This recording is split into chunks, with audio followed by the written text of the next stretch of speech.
Yo, this one is gonna be a long one. I'm uh, I'm gonna do my reactions and shits like I can, but I'm gonna try my best to keep it as middle spot because y'all know when I start talking, that shit just don't stop because I drag it on right now. So look, let's hold on, my shit dying. So look, right, we gonna start this shit up. We gonna start this shit up because I'm curious about this shit and I feel like it's gonna be a good lesson for me and a lot of niggas in general. So, without further ado, let's get to it.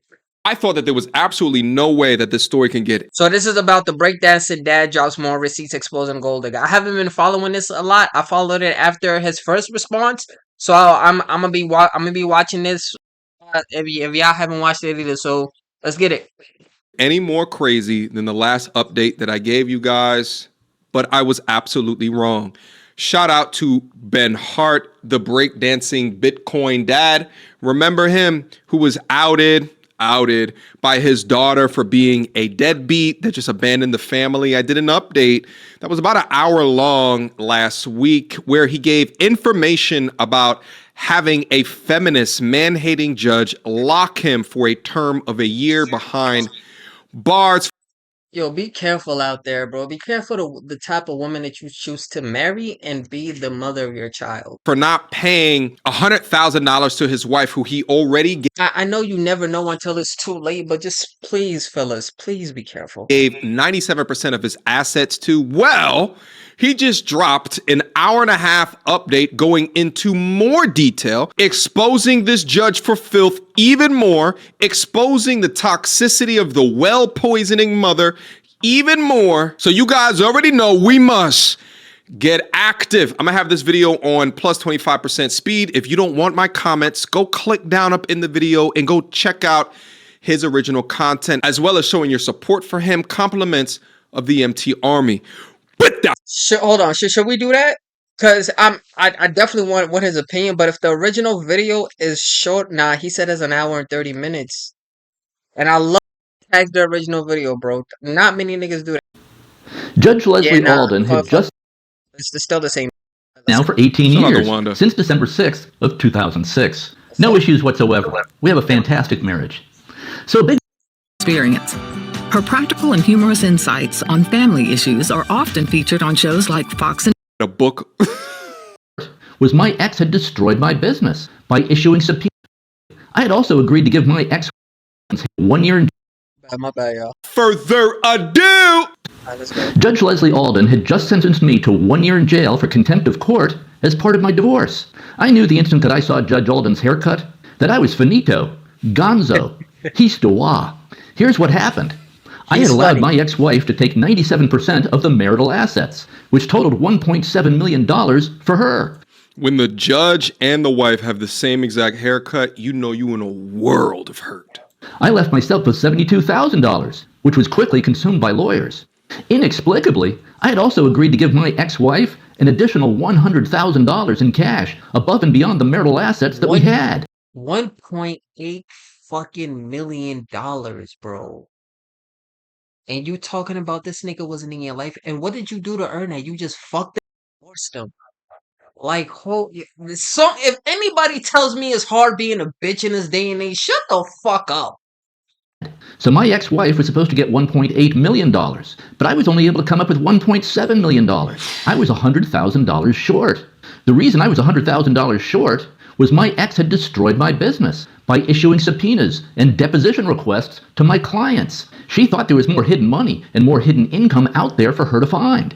Now, my clients did not want to be part of a nasty divorce litigation, so they ran for the tall grass and ghosted me. My clients were gone, and my income was gone. So then my ex and her legal team filed what's called a show cause petition with the court, asking for the court to put me in jail. Bro, he really got arrested.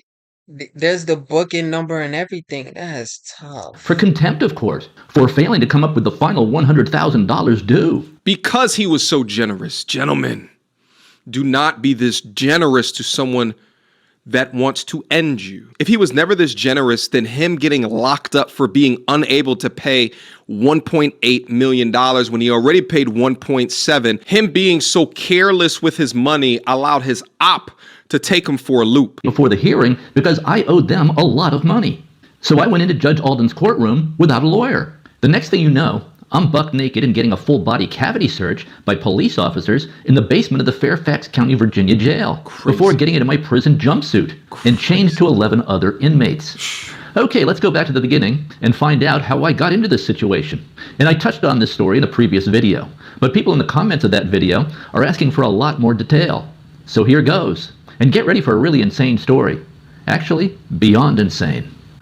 Okay, a lot of you in the comments to my recent videos are asking me questions along these lines. How can you keep such a positive disposition in the face of so much anger, hatred, and poison from your ex-wife? Yeah, he taking this shit on the chin. I couldn't fucking J. Cole. Fucking J. Cole. To the point that she a bigger man than me. Destroyed your business, had you put in jail, with help from an insane feminist judge named Leslie Alden. Also poisoned your daughters against you, and continues to try to destroy your livelihood even today. She has daughters. She's raising daughters. Lord have mercy. 19 years after your divorce. Look at that. Love, loss, and marriage from the heart, which is her last name. Well, was her last name. His last name. To think that she was able to write a book positioning herself as the altruistic, virtuistic, this is mine and all this patriarchy. What forever will I do? I am now a single mother. With $1.8 million in the bank. Not because I wanted to be, not because I made it extremely difficult for him to be an engaged father, but oh, he's a man, he's an animal. Here about my book. And even though your ex got remarried in 2012, what might her current husband think of all this? Might this behavior by my ex-wife? She has a thing for niggas with like big ass foreheads. Like I'm seeing that. He bald and he heading that way. Cause look at this. What might her current husband and look how pushback it is now. Yeah, she got it tight. She got it tight. Think of all this. Might this behavior by my ex-wife, his current wife, cause a bit of nervousness on his part? He seems like a very good guy. Good question. My advice to him, keep your head on a swivel. And I've linked to these previous videos below.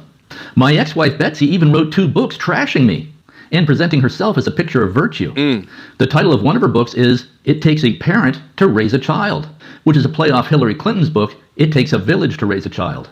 In Betsy's book, It Takes a Parent to Raise a Child, she presents herself as this heroic single mother who raised 4 children by herself after the husband, me, supposedly abandoned the family. And the title of this book literally makes no sense. Her second book is a collection of newspaper columns she wrote, largely repeating the same theme. She was also all over TV repeating this theme when she was promoting her books. Wow. Betsy Hart didn't exactly write the book on love, but she does write a nationally syndicated column about it. Betsy went through a divorce and suddenly became a single mother of 4. She speaks from experience.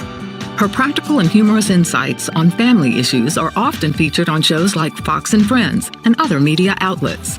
Betsy's new book, From the Heart, is a collection of some of her most popular columns. But guess what? So many women in particular, and certainly children, get really short-shifted in the process. Boy, they really, really do. You went through a divorce in 2004. Bitch got 1.8 million for sucking dick. Like, shut the fuck up, bro. What was that like for you? Well, a woman is never enough. We're never the fucking... The bitch wrote a book. She's monetizing on bullshit. She got the kids. This nigga... Shut the fuck up, bro. I was devastated. I very much did not want it. It was not my choice. But suddenly there I was with 4 very young children, just Yikes. 10 down to 3.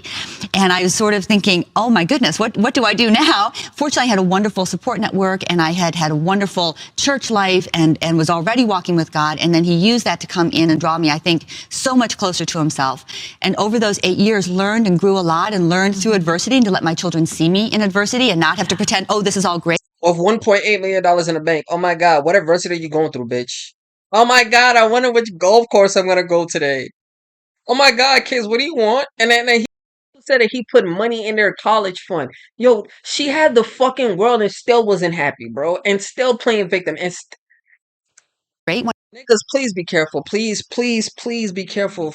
And it's not, and to let them It's see so that hard, pain. isn't it? You know, when you're in the Yeah. midst of such deep pain yourself, and then you feel so like you have to fill the bill for all of your children at a time where this is very devastating for, Right. for them too. How did you juggle all And of that? I think it's okay to let our children see us when we're broken, because so often God works through the brokenness. When we say, this is really hard, but I'm walking with God anyway, that can almost be more powerful, I think, than look at me, I have it all together. Because one is about God and the other is about me, and I want it to be about God. Watching content like this as a young boy in the earlys and 90s, complemented with the daily talk shows of the Jenny Joneses and the Ricky Lakes, complemented with the Maury show and how the women will go up wanting to test all of these men. They'd boo the men, but not the women. Multiplied with content to suggest that men don't. That shit never made sense to me, bro. You ain't gonna boo the bitch that don't know who the fuck her baby daddy is, but you gonna boo the nigga who don't want to be the baby daddy of a bitch who don't know who her baby daddy is?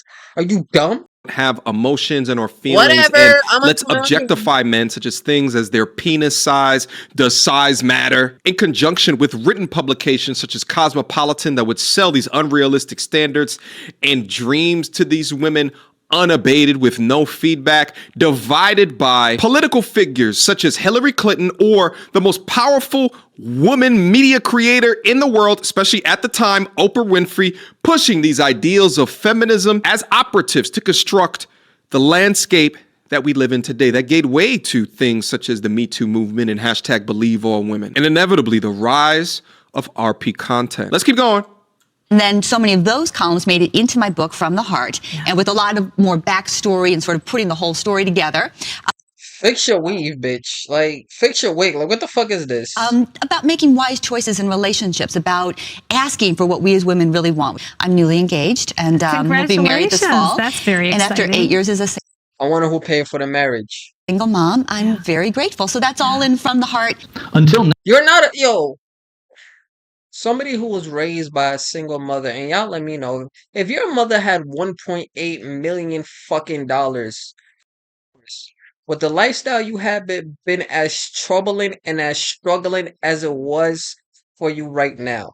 If no, then can you truly consider her a single mom? Yes, by definition, from what's been told so far, she was a single mother. But she was financially supported, and she was getting alimony. He lived right down the block from him. Like, was she truly ever a single mom? Let me know what y'all think. I've been silent through all this. Until my 25-year-old social media influencer daughter posted a series of viral videos trashing me, repeating the same lies she had been told by my ex-wife since our separation and divorce in 2004 and 2005. My dad abandoned my family when I was 5 years old. That is a wife and 4 kids. He abandoned us and then pursued amateur breakdancing. To see, take a look at the 60-year-old breakdancer. Yes, 60 years old. That's Ben Hardy competing at a breakdancing competition in Philadelphia. This guy wouldn't pay my medical. I used to try to do breakdancing, bro. The only thing I could do was like hold myself up. So seeing a 60-year-old nigga do that, that's That is not true. This video got 8 million views just on TikTok and tens of millions of views across all social media platforms. Then Maddie went up with an even more negative second video. I know my dad posted like a 10-minute video or whatever being like, you know, my daughter's lying. We have a great relationship. I have a great relationship with all my kids. That's just objectively not true. Like, guys, we're all freaking out about this in my family chat right now. We're being like, he's so unhinged and delusional. We don't know. Okay, so he's responding to the bullshit she's saying by showing pictures that you cannot deny actually them being believes his own together.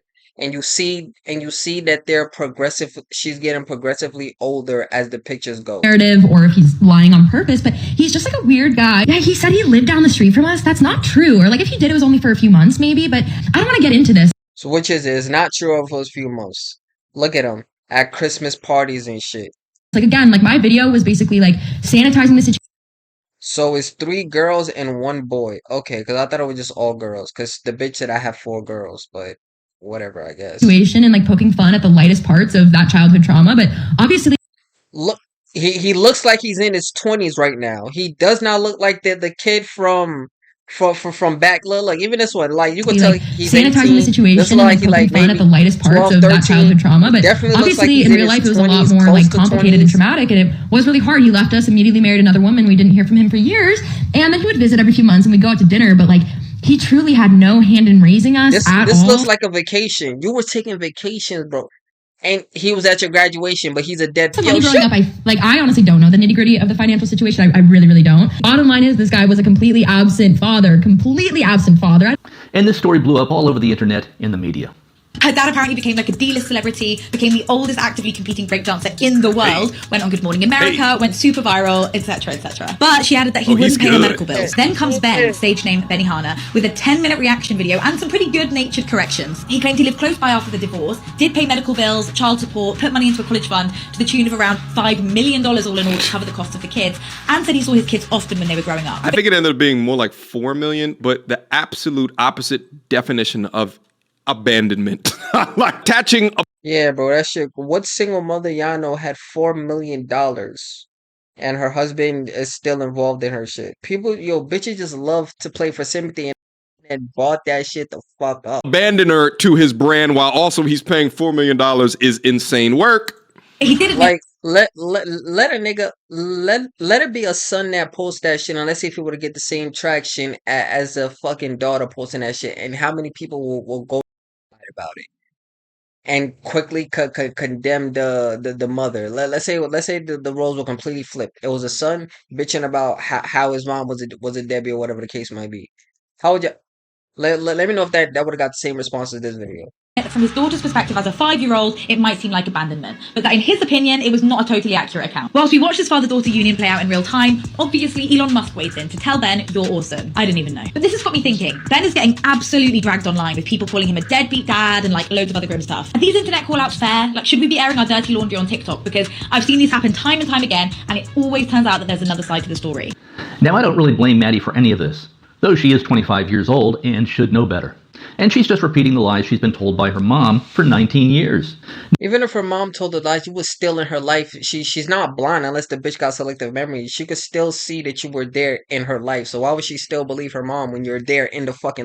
Now, remember the theme of Betsy's books, newspaper columns, and TV appearances. She presents herself as a single mom who raised 4 kids by herself with no help from the dad, who abandoned the family. No help from dad whatsoever, right? What Betsy always fails to mention is I paid her about $4 million over the years in alimony. Total assets for Betsy of date of divorce, $1.85 million. Assets Betsy received date of divorce, 25% of retirement, 401k, 71,000, minus 100k lump sum payment to Betsy, minus 48k to Betsy for attorney fees, back support, and other arrearages, whatever the fuck.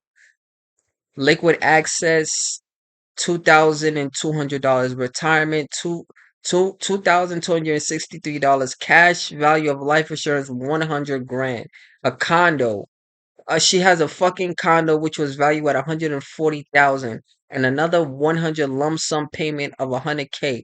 Total net proceeds for sale of house for Betsy, 1 million. So she got the crib, she got a condo, she got his life insurance, his 401k. Liquid assets are just like material shit. She got all of that plus 100k in cash, and she got the balls to say she was a single mother, and the nigga was still in her life. Peter until the age of 18 child support required on the May 2004. Peter until the age of 18 months, 81k. So I guess because he was probably already old, a little bit older. Tori the age of 8 until the age of 18, 107k, 107k. Maddie until 18, 141k. Olivia until 18, 168k. I'm assuming the price gets higher because the kids are younger. This is probably their youngest kid, so he's paying. He's paying for the 8, like she's like 1 through 18 versus maybe 5 through 18. Like, that's my assumption. But if you add all of this up, which I'm not gonna do, it's a lot of fucking money. Average out-of-pocket medical costs $750 per month. Health insurance costs $600 per month. So all of that, 135k, 108k, subtotal child support required. Yo, he put out everything, bro, and he deposited. Total college costs paid by Ben, 618k. Holy fuck. And that's the breakdown of that. Bro, total 4 fucking yeah. Child support, health insurance, life insurance, contributed more than $600,000 to the kids' college fund. She also fails to mention that I lived a bit more than a mile down the street I wonder if the mother even contributed anything to the college fund. from the kids in LaGrange, Illinois. Conveniently leaves Easy it out. walking distance, sidewalks all the way. I saw the kids all the time. So no, I did not abandon the kids at all. Betsy and I got a divorce. About half of marriages in America end in divorce. It's common. And no, Betsy did not raise the kids with no help from the dad, as she's been claiming in her books, TV appearances, and newspaper columns.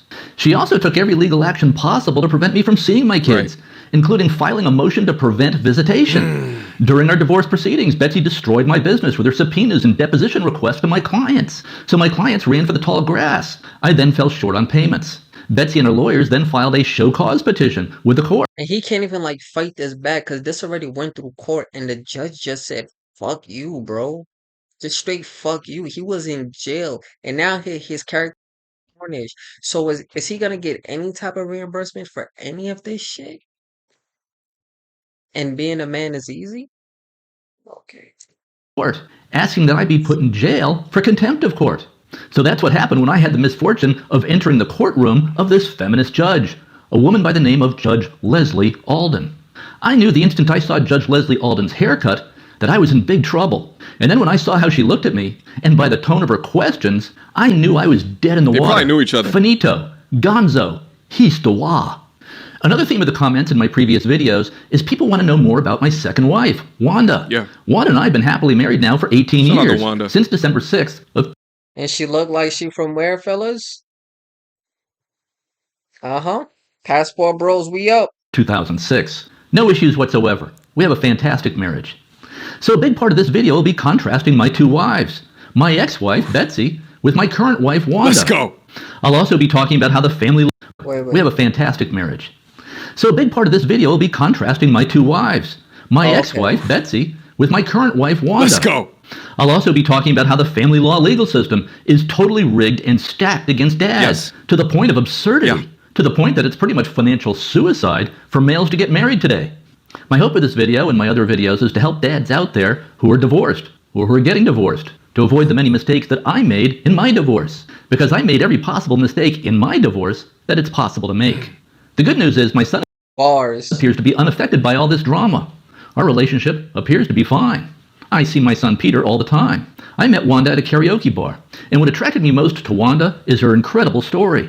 Far worse than I went through in Judge Leslie Alden's courtroom and 8 nights in the Fairfax County Jail. Wanda's background is a story of true grit. Wanda is the opposite of privileged. Now I wish Wanda could sit here next to me while I tell you her background, but she doesn't like to go on camera, much less speak publicly on the internet to people she doesn't know. Respectable woman. She's sitting in the other room right now watching TV. Maybe I can get her to pop in here later. And it's taken me many years to pull this story out of Wanda. She doesn't like to talk about it because she says many people went through what she did in Laos. She doesn't see her story as anything special. Respect, bro. Let that be a bitch from America. Wanda grew up in Laos, which is right next to Vietnam, across the Mekong River from Thailand. Her Laotian name is Vondalone. Wanda is an Americanized version of her Laotian name. After the communists conquered Laos in 1975, Wanda's mom and oldest sister Kamsi put together a plan for the family to escape to Thailand when Wanda was 13 years old. Wanda's story in escape from the communists is similar to movies like The Killing Fields, and First They Killed My Father. Wanda's deceased mom, Champa, was born in China. When Japan conquered... I don't think he should be getting into all of this, especially since his wife doesn't need it. He should just talk about, like, but I get it. He should have just talked what like the family background, but not like every single thing about this, like let her know that her mom is deceased and all that shit. I think that's a little too much, especially since it don't involve her. Just compare like how you were when you were married with her and how you were when you married with the bitch. I'm pretty but like it's night and fuck it. I could already tell you that, bro. So you up. And what? And is she a 6? I mean, is she a 7, 8, 9, or 10? No, but I bet you she a fucking 20 inside. I bet you she perfect. Cause how is she acting that she's feminine and all that shit? I bet you she brings them so much more peace than the other nigga because she faced such adversities and she know what it is like. And she's not taking $108 fucking million for granted. But whatever. China and was committing genocide, basically killing everyone, the parents of Wanda's future mom put her on a boat when she was about 15 years old, with a suitcase full of cash, gold, and other valuables. This was probably in 1943. Wanda's future mom, Champa, ended up in Laos. She never saw her parents again. Wanda's future mom arrived in Laos as a 15-year-old girl not knowing any Laotian. But she built a life there. She met a guy named An, Wanda's future dad, who was very good looking, by the way.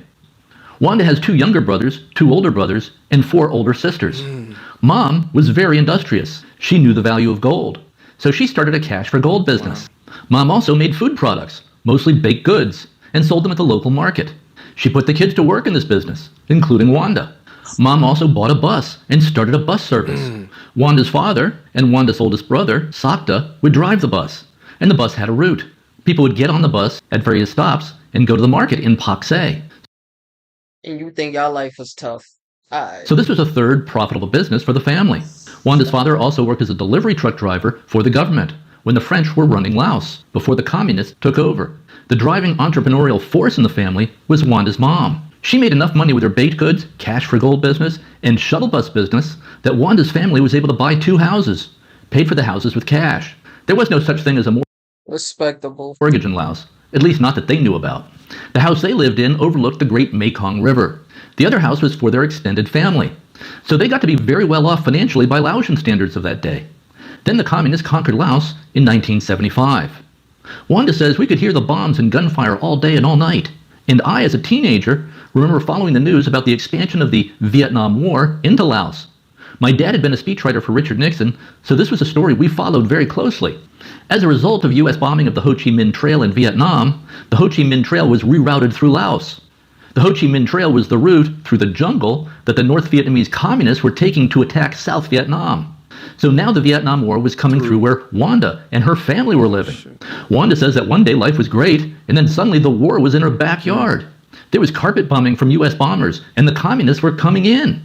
Wanda says her family dug under. Utah, your life was rough, but damn, but that's definitely a different age. Well, I'm not gonna say it's a different time than ours right now, because it's just right across the fucking street, damn near. Ground shelters for when the bombs started dropping. Then they would come out when the bombs stopped.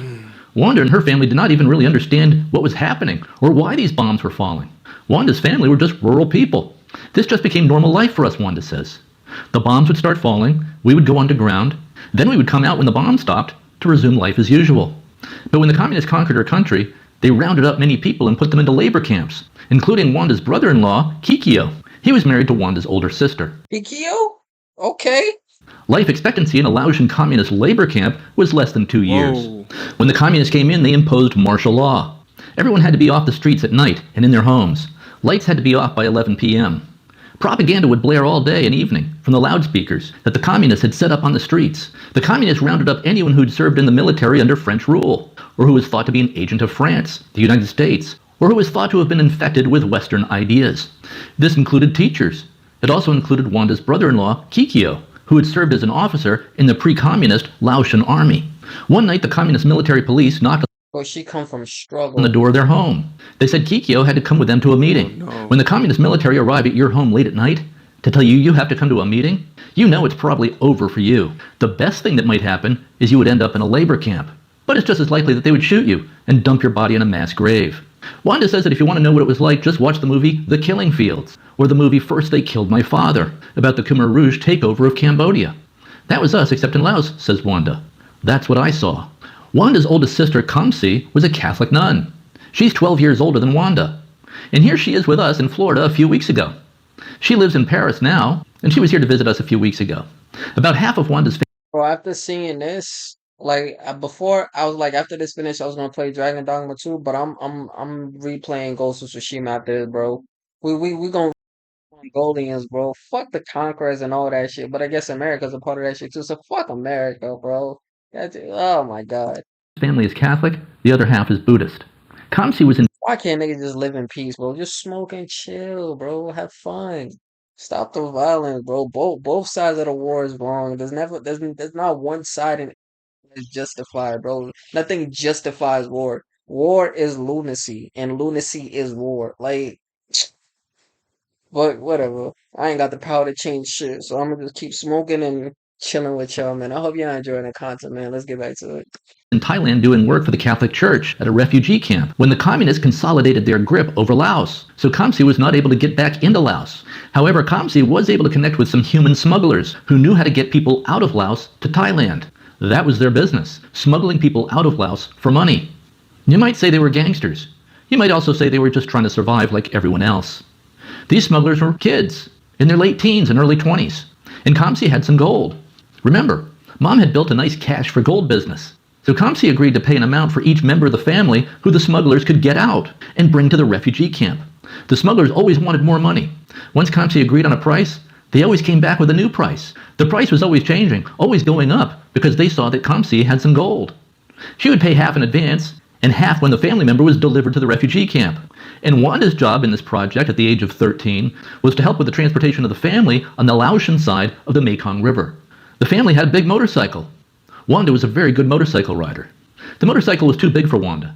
It belonged to her older brother, Sakta, who was in his early 20s at the time. But Wanda rode it a lot. She loved the motorcycle. So here's how the escape plan worked. Two of the smugglers showed up at Wanda's house in Laos. They brought with them a letter and a photo of Kamsi as proof of who they were. They then outlined the plan and instructions for Wanda's mom. The smugglers could take two family members at a time, who would need to show up at a specified location about 40 miles away, out in the middle of nowhere, at the edge of the jungle, on a certain day, at a specified time. The smugglers would meet them there, and take them across the Mekong River to Thailand. That's all they said to Mom. The smugglers then disappeared.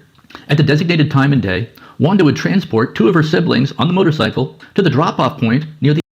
Yo, this is making me think like I don't know shit about any type of history besides my own, and I barely know even black history like that. Really do it because yo, in school history don't like they don't tell you shit, at least not the truth, and not the gruesome truth.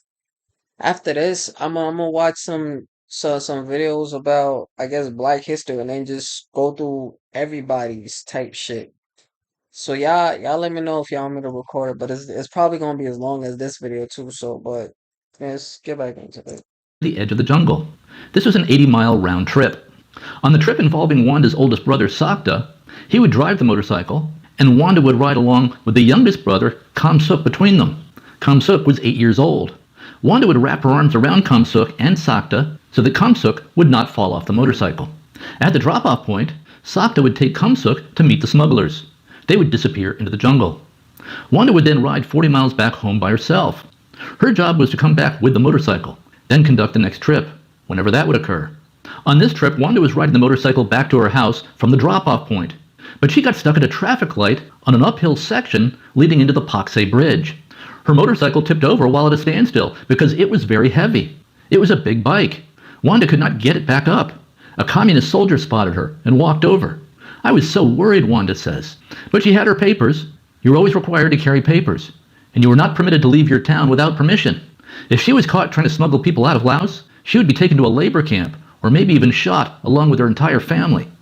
But the soldier did not ask for her papers. He just helped her get the motorcycle back upright for Wanda so she could get back on. I'm pretty sure. Listen, I'm pretty like what the objective that they did to these people. That's fucked up. But everybody takes orders from.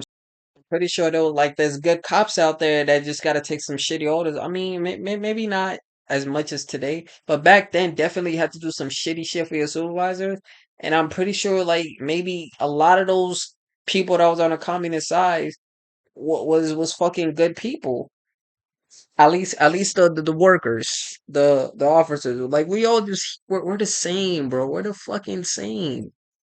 And that was it. Off she went, back to the house. Weeks would pass between trips. The two smugglers would show up at Wanda's house without warning and would say they are ready for two more family members. Wanda's father did not want to leave Laos. Wanda only has one photo of him.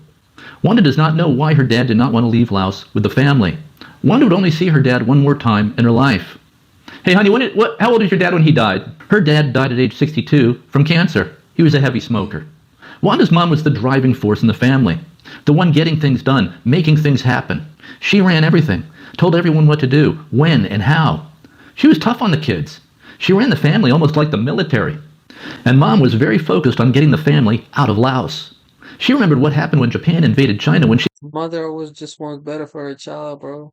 was a girl. The Japanese were killing everyone. The communists looked almost the same to her. Not quite as bad as the Japanese mom said, but very bad. You just never know looking at somebody, the type of history that they've been through. And I think that the important thing to recognize here within this story is that the woman that Ben eventually married did not grow up in a westernized culture, but in fact that this person What I say? was raised in a war-torn community, someone who faced actual struggle. There's nothing What did I say, bro? about her upbringing that was privileged in nature, especially when considering the loud mouths of your local neighborhood armchair feminist who was raised in a plushy American society. And my guess is because of the way that she was raised and that she's seen actual oppression or actual struggle, she's able to deal with situations in relationship to Ben that don't come with a sense of entitlement and privilege. Well, let's not make it seem like you have to be raised under those circumstances to have morals or to be a good, decent human being. Because it just depends. It also depends on and how they raise you.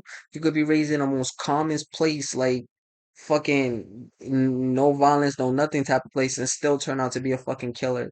So it all depends on how you are raised. And her mother, she was raised in a bad place, but her mother raised her in an amazing way. Let's proceed. Finally, it was Wanda and her mom's turn to make the trip to Thailand. They were the last two family members left. The father had disappeared. Wanda doesn't know where. Perhaps to blend in with the extended family and avoid the communists that way. Wanda's mom sewed gold into the fibers of Wanda's clothing. She did this for all the children. This way they would have some money if they needed it. Gold equals money, and you always need money. One day the smugglers showed up at the house for Wanda and her mom. This time it was not 2 guys, as it had been in the past. It was 5. And Wanda says this was very scary for her and her mom. But she and her mom decided to go with them. What choice did they have if they wanted to get out of Laos? Plus, Wanda's oldest sister, Kamsi, had already paid them so much money. So Wanda and her mom went with the smugglers. They rode in a wagon 40 miles to the edge of the jungle. They left the motorcycle behind. Then they launched off through the jungle with the smugglers. And there were maybe 12 or 15 other refugees there, hiding in the jungle, waiting for the smugglers to arrive so they could begin their journey. Other smugglers, really gangsters, were also there with the refugees, watching their cargo. Wanda doesn't remember how many there were. She just says it was a big crowd of refugees and gangsters who had guns. Wanda, her mom, the smugglers, and the other refugees walked for 4 days and 3 nights through the Laotian jungle. Wanda said they had almost no water or food. She said she thought she was going to die out there. Plus, if they ever got caught by the communists, they would all be shot. No question about that. I bet you she's just thankful for how her life is right now and grateful for Ben. Wanda says, I was so hungry and thirsty, I had ticks all over my body, including one in my eye. Fortunately, I had a wonderful support network, and I had a wonderful church life and was already walking with God. And then he used that to come in and draw me, I think, so much closer to himself. So when we say this is really hard, but I'm walking with God anyway. The difference is night and fucking day. After 4 days of walking, they finally reached the canoes, which were hidden along the banks of the Mekong River. The juxtaposition of walking with, Ben, you're good. They all went across the Mekong River in the canoes in the cover of darkness. And when they got to the other side, to Thailand, the smugglers separated Wanda and her mom from the rest of the group. They did not explain why. They just said, come with us. The smugglers took Wanda and her mom to a shack many miles into the jungle. They locked them inside and said they would be back. So Wanda and mom slept there for the night. They were alone, locked in a shack in the Thai jungle. Who knows where? Then just before sunrise, 5 smugglers showed up. They told Wanda, come with us. We're going to the camp now. They told Wanda that her mom had to stay there. She will come later, one said. It was just Wanda, age 13, with 5 smugglers walking through the jungle. I did not know what would happen, says Wanda. Was I going to be raped and killed? I didn't know. All the other refugees were gone. I walked with these gangsters through the jungle many miles all day. Just me and these gangsters. But the gangsters never touched Wanda. She says these smugglers were actually not such bad people. They were just trying to survive, like all of us. They were running a business, a human trafficking business. But there was no raping or anything like that involved. They just wanted money. And they finally arrived at the refugee camp. Wanda's brothers and sisters were all there. When the smugglers met Kamsi with Wanda, the smugglers demanded more money from Kamsi, as always. Much more money than the price they had agreed to. The smugglers told Kamsi that they had Mom locked in a hut out in the jungle, a long way from here. You pay us more money, they said, so you can see your mom again. Mom was their hostage. The smugglers were demanding ransom. A lot of money. More money than Kamsi had. But then Mom walked into the camp soon after Wanda had gotten there. Mom had escaped from the shack and had followed them to the camp. Wanda says she started laughing at the smugglers, not so much to make fun of them, She was just thrilled to see her mom walk into the camp, close behind Wanda and the smugglers. It sounds like Wanda's mom was watching them the whole time, following close behind. Wanda's Big facts. older brother, Sakta, heated up some tweezers and removed the ticks from Wanda's body, including the very painful tick in Wanda's eye. The ticks had gotten very big and very bloated with blood. Wanda says they were extremely painful, especially the one in her eye. I thought my head was going to explode, she says. Wanda and her family lived in that refugee camp for about 18 months. Wanda and her family were then granted refugee status. They could choose either to live in France or the United States. All chose the United States, except the Catholic Church told Kamsi she needed to be in France. Remember, Kamsi was a nun, so she had to go where the church wanted her. So Kamsi ended up living in France. Wanda was very sad A nun named Kamsi. about that. Kamsi had been like a second mom to Wanda, because remember, Kamsi is 12 years older. Wanda and her family arrived in San Francisco in November of 1979. She was 14 years old by this point. She was wearing sandals and a Laotian dress. Her possessions amounted to 1 pair of sandals and 2 dresses. Fortunately, I had a wonderful support network, and I had a wonderful church life and was already walking with God. And then he used that to come in and draw me, I think, so much closer to himself. So when we say this is really hard, but I'm walking with God anyway. Wanda says arriving in America was like landing on another planet. It just looked so different than anything I had seen before, she says. The family was placed in Kensington, Maryland, where a large Laotian community had taken root. About 10,000 Laotians live in Maryland and suburban Washington, D.C. Wanda and her siblings were placed in a local public school. Wanda was put in 9th grade. Wanda did not know any English, and she could not find a Lao to English dictionary. But she found a Thai to English dictionary, so she used that to get by in her classes. When she first arrived at the school, she did not know enough English to be able to distinguish between the boys' and the girls' restroom. She just followed her younger brother Kamla into the boys' room. The other kids all laughed at her when she walked out. Wanda had never heard of any such thing as a men's room or women's room in Laos. This was new for her.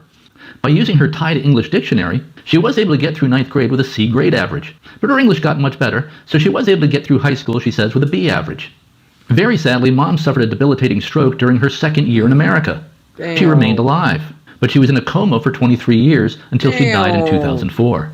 Many Bro, she struggled so fucking much to try to get a better life for their kids, and the moment she gets that, she can't even see that shit through. Fuck, tough.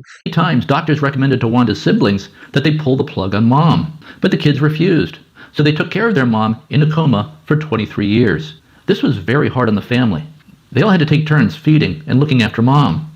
So Wanda and her siblings basically raised themselves in America, because remember, their father stayed in Laos. Wanda's oldest brother, Sakta, adopted the name of Peter and became the father figure. I think of Sakta like my true father, says Wanda. He made sure we all got to school and made us do our homework. While in high school, Wanda worked several jobs, mostly at restaurants. Upon graduating from high school, Wanda took some classes at Montgomery County Community College. She learned how to use Adobe PageMaker, Quark Express, Excel, and Lotus. She also became a very good typist. She could type at a lightning-fast 120 words per minute. She landed a job at Geico in data entry and as a typist. She passed their typing test with flying colors.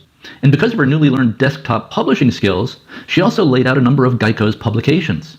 And she took some more classes at Montgomery County Community College, including courses on how to become a legal secretary. I would take any class Geico would pay for, she says. She would constantly check job openings within the company to see if she might be able to move up. And she landed a job as a legal secretary in Geico's legal department. And she was awarded Employee of the Month 5 times at Geico's corporate headquarters in Chevy Hard work, bro. It pays off. Chase, Maryland, and where there are thousands of Geico employees. And I'll repeat that. Wanda was awarded Employee of the Month 5 times for the Geico Corporation. Let that sink in. And she kept winning Employee of the Month because she would never miss a day of work. And because she could do so many things. One night it snowed many feet. And no one showed up to work at the Geico headquarters except for Wanda. So she would answer the phones and perform any and all customer service duties that day. If she had a question, she would call her boss at home. "What are you doing there?" he would ask. "There's 4 feet of snow on the ground. Didn't you get the message to stay home?" Her supervisors loved Wanda. She was a legal secretary who could type 120 words per minute. She could lay out Geico's publications with her desktop publishing skills. Why would someone with a background like we just heard about complain about 4 feet of snow? It's sort of like a power lifter complaining about benching 135 pounds. She's built for this shit. She's made. Facts. 4 days and nights in a goddamn rainforest. Yeah, she at the age of 12. Made tough, which is a lot different than your standard issue modern woman today. And she was never late for work. And I bet you she's still in her feminine energy. Not even by a minute. She never missed work. Not one day. Ever. Wanda says, I never understood how people can say they were late because of traffic. Don't they know there's always traffic? Wanda also oversaw all the private detectives who would conduct investigations for Geico's legal cases. And she would keep track of when Geico's lawyers had to be in court to file their motions and argue their cases. She even learned how to write and file motions herself for the court on behalf of Geico. She would use previous court motions as her template and then just fill in the new info.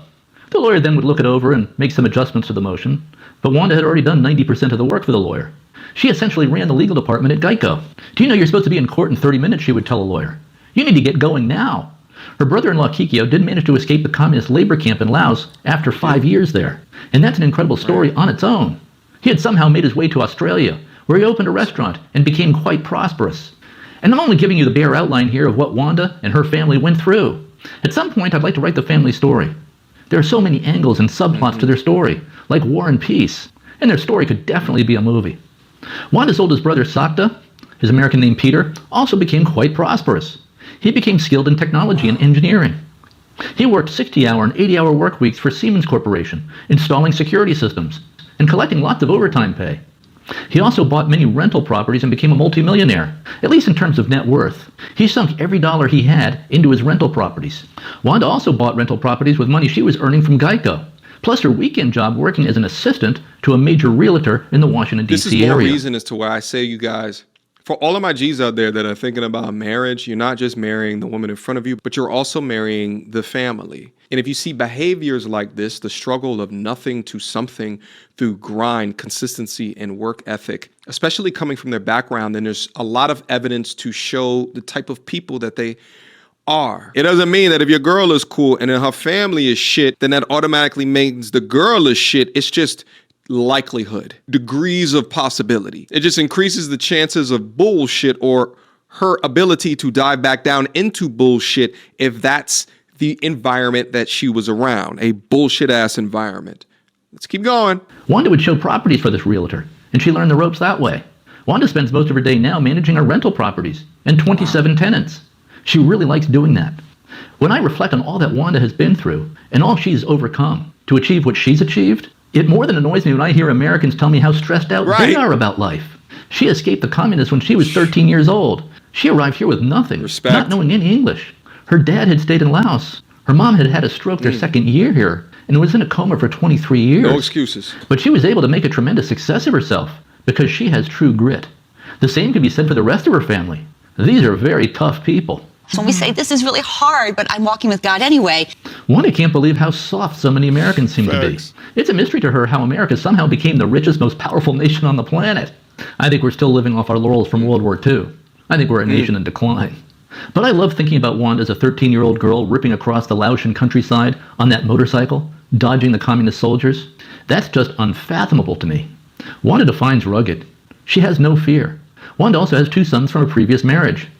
One is David, who served 1 tour in Iraq and 2 tours in Afghanistan. He has amazing stories. Her second son is John. He's also a great guy and a very hard worker. He works as a plumber. We're very proud of them both. Okay, now let's switch to my legal battle. Do you think there's gonna be a situation where she favors one of the sons more than the other? And if y'all do, which son do y'all think it is? With my ex Betsy. And many of you are asking these questions in the comments. Because I'm sure like her, she will favor the military negative and whatever, but because of Wanda's history, I think she is equally proud of both of them. To my previous videos. Many of you were asking, why would I give my ex 97% of the family assets at the end of the marriage in 2004, totaling about $1.8 million, and then leave myself with just $72,000, which was quickly consumed by lawyers? And why would I agree to pay my ex $18,000 per month in alimony and support, which was later reduced to $12,000 per month after extensive litigation? And why would I agree to pay child support until each kid turns 22 years old? And these are all very good questions. Okay, so let me give you a little bit more background on my divorce from my ex, more detail than I've previously provided. My wife and I got separated in 2004. We got divorced in 2005. We'd been married since 1987. We have 4 children, the oldest being my son, and then 3 daughters. We lived in Virginia just outside of Washington, D.C., in Fairfax County. I'm not going to go into all the issues that led to our divorce, but one of the big points of friction was different attitudes we had about money. She was a spendaholic, frankly. Now, I grew up in Vermont and was basically a country boy with pretty simple tastes. A big house and big lifestyle were never important to me. I often say you can only live in one room at a time. Why do we need all these rooms? What's even the point of living in a house that's bigger than you need? Warren Buffett has the same belief. He's worth $140 billion. He's the greatest investor of all time. He still lives in his middle-class house in Omaha, Nebraska, that he bought in 1958 for $31,000. I have a similar attitude toward money as Warren Buffett. Why spend more money than you need to spend to have a perfectly comfortable life? This is how I think. I built a successful advertising agency. I was making quite a bit of money. When we had Peter, our youngest son, in 1994, we decided that Betsy would be a stay-at-home mom. Betsy actually had an extensive work history. She was working in the Reagan White House when I met her. And I had written speeches for Reagan's 1984 presidential campaign, also for George H.W. Bush's 1988 presidential campaign. And I wrote speeches for many prominent politicians of that era. In fact, my first Definitely seems like he knows how to write a good script. business was a speechwriting business. This then morphed into an advertising agency because I found that I could make more money writing advertisements than speeches. The problem with writing speeches is that once the speech is written, the money stops flowing. The only way you can make more money as a speechwriter is to write another speech. So you're basically selling your time for money. With advertising, you charge a creative fee, a fee for writing and creating the ad, plus you earn a royalty, or you earn a percentage of the advertising buy. So you create the ad once, and so long as that ad is being used, so long as that ad is running, you receive a steady stream of income. And I can talk about how I set up my businesses in other videos. So my advertising business is quite successful, but I'm not really motivated by money. I just do what I like to do, which is write and create. The money then just seems to flow in automatically, almost without me thinking about it. And this actually goes to my whole approach on how to succeed in life. And that's to focus on your daily process, your daily routine, not so much on the goal. I believe in process over goals. If you have a good process and a good routine, good things tend to happen. So I've written 7 books. The way I set out to write a book is not to think about how difficult it will be to write 300 pages or 400 pages of manuscript. Instead, I set out to write 3 pages a day. And then after 100 days of doing that, I have a 300-page manuscript. I have a book. The way you run a marathon is one step at a time. Don't think about the 26.2 miles that you have to Guys, listen to this. Yo, he's spitting facts. run to complete the marathon. Just put one foot in front of the other. Just start, and then put one foot in front of the other. And keep doing that until the finish line comes in view. If you want to lose 20 pounds, don't think about that goal. Instead, commit to walking 3 miles a day. And just do that every day, come hell or high water. This becomes part of your daily routine, like brushing your teeth. It becomes part of your life, something that you just do every day. Oftentimes when I consult with young men regarding issues or problems that they have in their life, they'll start out with the overall goal that they're trying to get to. And then they come up with a whole bunch of different excuses as to why they can't reach that goal. And my advice to them is to break that goal down into much smaller problems and or issues that you can take step by step to solve those sequentially on route or on path towards your goal. Wanda has a relative in Laos who did this. She walked 3 miles every day. She lived to be 102. That's pretty much how I approach every area of life. And that's pretty much how I built my ad agency. So when Peter was born in 1994, Betsy wanted to be a stay-at-home mom. And I was happy with that, even though it meant losing one income. And she still did do some professional work. She wrote a weekly column for Scripps Howard News Service, which I think brought in about $1,000 a month. Now, I was perfectly happy in our townhouse. But because my ad agency was doing so well, Betsy wanted to build a big house in a wealthy suburb of Washington, D.C. A suburb Notice how she's the one that's finding out ways to spend his money on unnecessary shit, but called Great Falls, Virginia. We bought 2 acres of land, very close to the Tyson's Corner shopping mall, and we built a pretty enormous house. 6 bedrooms, 6,000 square feet, not counting the basement, which was also huge. Zillow currently values that house at $2.5 million, and Betsy was spearheading the house building project. I wasn't paying that much attention to what she was doing on it, but once I saw the scale and scope of it, I was pretty annoyed and pretty stressed out by it. And I'm told our builder had a nervous breakdown through his dealings with Betsy. After he would complete some element of the house, she would change her mind, saying something like, "Well, I like it, but do you think you can move that wall maybe 3 feet to the left?" And she said to me, "You know, I know you approved this plan and that you don't want a gigantic mansion, but do you think we could at least make the foundation 3 feet bigger all the way around? 3 feet bigger doesn't sound like much." So I said, okay, really without thinking about it much. And by 3 feet out, she meant 3 feet out on every side of the house. And that turned a damn big house into an enormous mansion. And I really didn't want to be a slave to an enormous mansion. It's not just the monthly payments on the mortgage. It's the watering system for 2 acres of land, the grounds crew required to keep up the property. See, I would have never thought about any of that shit, but he's right. Yo, he's fucking right. Property taxes, the insurance costs, the cost of maintenance, and so on. And the photo here really doesn't capture how enormous this house is, because much of the structure is in the back. And here's what our old street looks like. Damn. Our house was on 2 acres of land, just down the street from the famous malls of Tyson's Corner, where you will find the Ritz-Carlton and all the high-end stores. So this was primo real estate just outside of Washington, D.C., on Darrell Lane in Great Falls, Virginia. You can look up this street if you want. I wondered what my clients might think. They might conclude they are overpaying me. If you hire a lawyer, you really don't want the lawyer whose offices look like the Taj Mahal. You want a lawyer who looks like he's more interested in saving money, not spending money needlessly. You want a lawyer more like Better Call Saul. Well, maybe not Saul, but you get my point. And I think the same rule applies to an ad agency. Most clients, most businesses think they're being ripped off by their ad agency anyway. The last thing you want to do is reinforce that impression. But it wasn't just the house. We also had nice cars, a Jaguar, a big Lexus, an Audi A6, and of course we had to join a fancy country club. The initial entry fee for this country club was $50,000, plus $800 per month. And that's you're smoking dick. I don't care how rich I'm fuck out of here. That's still what? Before you spend any money at the club for dinners. And I bet you was the wife that wanted all this shit. At the nice restaurant and whatnot. Back then this club was called Lowe's Island. It had 2 championship golf courses, approved for U.S. Open play, tennis courts, a swimming pool, and a really nice clubhouse with a fancy restaurant for fine dining. And this club was bought by Donald Trump, and it's now called the Trump National Golf Club. And I'm sure the initiation fee for this club today is $200,000 or something like that. I tried to look up the initiation fee, couldn't find it. The website just says, contact the club. Betsy was very much into appearances and impressing our social circle. I was not into that at all. And I didn't like being a slave to the monthly cost of this lifestyle. I was perfectly happy in our townhouse.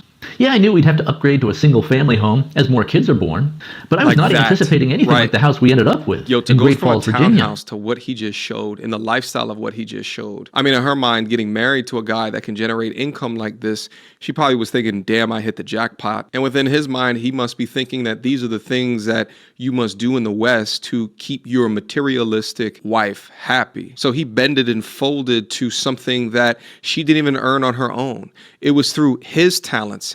Yeah, he definitely enabled the bitch, because I'm not, fuck out of here. You're tweaking. At the end of the day, I'm gonna have say in a house, like, especially if it's a house I want and it's a lifestyle I don't fuck with. You're tweaking. His skills and his merits that she had access to a country club or a house that big on 2 acres of land. That's why it was so easy for her to sell the home after all of this, because she put nothing into making this what it is. She just went into the contract book and just started selecting things and putting them on a blueprint. Completely privileged and utterly entitled. One of the breaking points for me was when Betsy said, you know, we really cannot live on anything less than $30,000 per month. And of course, that would be after taxes. And I'm like, are you kidding? And remember, this was in the 1990s, so tack on 50% for inflation. So that would be like $45,000 a month today, just to cover our fixed monthly costs. So when we say this is really hard, but I'm walking with God anyway. And it is true that my ad agency was throwing off quite a bit of money, but I didn't know if that could be sustained. I would much rather bank that money than spend it on a big lifestyle with lots of overhead. And almost all my income came from a few big clients. I was not sure if this income was stable. Plus, I think I kind of had imposter syndrome. I really wasn't sure if I had just been lucky to build this business. What if my big clients went away? Would I be able to replace that income? Right. What if the economy tanked? In the advertising business, the first expense that businesses cut is advertising. It's honestly and marketing how men costs. think. Most. He's thinking smart though. Like, you have to plan for that shit. You have to, because if you what? That's the point of a savings. You have to plan for all that shit. He's right. Men, masculine men, think about situations to say the what if. And honestly, I've done the same thing with my YouTube channel. Every video that I upload, I'm like, well, this one just may be the one that gets me demonetized or gets me popped or gets me removed. So what things am I placing within my life so that if that was to happen, I'd still be okay? And I'll be for damn if a woman is going to enter in my life and see the income that I make right now and become privy to the income that I can generate and think to herself, how do we get him to spend $30,000 a month? Completely insane, but there's a lesson in there of vetting your woman and how she thinks about material and how she thinks about money prior to getting married. And there's also a lesson in there of not bending or folding once you do become married. But we all know at the point of marriage, you lose out on your ability to incentivize good behavior from her, because at the end of the day, you can argue about shit, but you're locked together. She doesn't feel the stress of you being able to take you and your money and upgrade to another chick. The advertising business is very cyclical. Also, income tended to arrive sporadically, often big chunks. Yeah. Then nothing for a while. Anything creative. Plus, I had staff and offices I had to pay for. This just wasn't the lifestyle I wanted to be a slave to. I did not like the financial pressure. I didn't want to be a hamster on a wheel. I would be perfectly happy in a rural setting with a house on a hill overlooking a pond or a river. The kind of house that I grew up in Vermont. That's my style. And that kind of life can be cheap. The last thing I wanted to do was support a giant infrastructure. Supporting a big infrastructure with big monthly costs is not my idea of living. You don't have flexibility. That's slavery. To me, the best status symbol there is a house with no mortgage. I'd much rather have Facts. Because then after you pay off that mortgage, everything else is just gonna go higher and higher and higher. And then you could refinance it, fix up the house, make the value even higher, or use that refinancing to build a whole nother house, rent that shit out, or rent out your main house out. It's just property, bro. Invest in motherfucking property. Have a middle class house with no mortgage than an enormous house with a big mortgage. This difference in attitude toward money and vision of what life should look like created a lot of friction in my marriage to Betsy, who now wasn't really bringing any money to speak of because she wanted to be a stay-at-home mom. Well, she did have her weekly column for Scripps Howard News Service, but that only brought in about $1,000 a month. So basically nothing. And I was kind of wondering, where is all this money going? Why are our credit card balances so high? Also, why do you need a boob job? Why do you need a nose job? Oh, he's I like going your all nose out. the way it is. Why do you need liposuction? You're not fat at all. Now I wonder if she would have had all of this shit if she was to marry another nigga. Yo, she got lucky with you, Ben, but you simped for this bitch, bro. You let her walk all over you, and once you do that shit, continue doing it, bro. And why do you need a facelift? Your face looks fine. And what makes it worse is y'all got kids. So you're forever connected to this bitch, and that's why you're in this situation now. So we just had very different ideas about what life should look like. Despite all these tensions, we had more kids, which kept the marriage together, even though the marriage was not great for a whole host of reasons. We were in fights all the time about money. And maybe one reason we had 4 kids was to keep the marriage going. I think we both knew the marriage was hanging by a thread. But we both believed in the institution of marriage until death do us part. We didn't believe in divorce. And I have a bit of a different view now. Till death do us part worked fine when life expectancy was 28 years old. But realistically, how well does that work when life expectancy is 85? Hey, if you're lucky and marry the right person, great. But that's a bit of a moonshot. Half of marriages end in divorce. Among those marriages that last, about half those marriages are in big trouble and mainly survive because of inertia. I'm not sure what the answer is, but that seems to be the state of affairs in America today. And the number one friction point in marriage is disagreements about money. I think marriage counselors all agree on that point. If you and your spouse are not in agreement about money and what life should look like, it's going to be very tough to keep your marriage together. And what's great about Wanda is she's a penny pincher, almost to an extreme. She's a coupon collector and saver. If she thinks she's being overbilled by Comcast or some service, she'll stay on the phone for hours to save $10. She wears them down. And she does this as a matter of principle. Even though it's really not worth all that time to save $10. I would just let it go. But not Wanda. That's just how Wanda is. Without getting into any more detail as to the She understands the value of a dollar. straw that broke the camel's back in terms of the marriage with Betsy, I'll just say at this point, we agreed to separate in 2004 and divorce in 2005. And I decided to just pretty much let Betsy have all her assets, or 97% of her assets. And that totaled about $1.8 million for Betsy. I kept $72,000. So $1.8 million for Betsy, $72,000. Okay, so it makes sense why he settled for that. He's like, a 72 is gonna be enough to fund my lifestyle or whatever I need. But then the he said took majority of that. Honestly, bro, I'm never and I'm not. I don't know what a divorce is like, but I'm never. If I had the type of money and the shit he was going, I was making the bitch trying to prenup off her. But that's beside the point. Let's say I just marry a bitch right here, right now. and we get a divorce, God forbid, I'm never giving her no fucking 97% of what the fuck I earn. You're smoking dick. I don't care how long that fight takes, I'm fighting. $1,000 for me. Many ask, why would I agree to that arrangement? Usually marital assets are split 50-50. Well, my answer to that was I wanted to make sure that the kids could continue living at their current level and wouldn't need to downgrade their lifestyle because of the divorce. 70 then. Get a bitch 70. You want the kids, whatever. You're still paying, you're still supporting the kids on top of everything. In addition, I initially agreed to pay Betsy about $18,000 per month in support. That was during the separation. This was later reduced to $12,000 per month after extensive litigation. And also, child support would last until age 22 for each child. In some ways, I thought this might be a money saver for me. 22 for each child. I never even picked up on that. Usually it stops at 18, but That's what showed on the legal paper. So I don't know why he's saying 22. Cause like if you go back, like look, see, per child until age 18. So I don't know. he's doing to 22, going far above and beyond what is legally required. Because Betsy was such a spendaholic. Yes, the kids would be able to live at their current level for the most part, but Betsy would have limits on what she could spend on boob jobs, facelifts, clothes, lavish vacations, expensive landscaping, trips to the spa, fancy cars, and whatnot. She would probably have to host fewer fancy parties. Fortunately, I had a wonderful support network, and I had a wonderful church life and was already walking with God. And then he used that to come in and draw me, I think, so much closer to himself. So when we say this is really hard, but That nose job not it, bitch. You look like a fucking witch. I'm walking with God anyway. Betsy also proposed something else that I agreed to, foolishly as it turns out. She asked if it would be okay if she moved the kids to Illinois. Illinois is where Betsy is from, and it's where her family is. I can work from anywhere. I'm a writer and a creative type. So I thought, sure, I'll just follow Betsy and the kids to Illinois, and I'll set up shop there.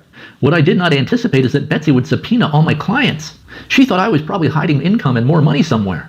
My clients were not interested in being part of any lawsuits or any divorce proceeding, so they pretty much hightailed it for the tall grass, and this pretty much destroyed my business. Meanwhile, Betsy sold the house and moved the kids to Illinois almost instantly. I did not think that would happen that quickly. I thought that was more of an option or something that would take a while, but she moved almost instantly. Oh yeah, no, it was an option in her head way before she told you. When she told you, it was the decision. And because Betsy had torpedoed my business with all of her subpoenas and deposition requests to my clients, I was not in a financial position to be able to move from Virginia to Illinois quickly. I figured it would take me about 6 months to be able to move to Illinois. Until then, I would travel from Virginia to Illinois every 4 or 6 weeks or so to see the kids, until I could move there full time. Now remember that approximately $1.8 million that Betsy was supposed to get at the end of the marriage and at the start of the divorce? Well, I was $100,000 short in terms of the final lump sum payment due that I owed in accordance with the divorce decree. So Betsy sued me for the $100,000 that I was short. I had been keeping up with the $12,000 in monthly support, but I wasn't able to come up with a $100,000 lump sum payment that I owed. And for those of you who have not seen the earlier video, I need to repeat a lot of what happened with this jail part, for those of you who have not heard this. Some of you who are watching this have seen the other videos, so you can speed through this part if you've already heard it. But I will be adding some more detail here, because people in the comments seem very interested in the jail story. So even if you think you've heard this before, you might want to keep listening. I'm adding quite a bit more detail on different aspects of this account, mainly because people in the comments are asking for more detail.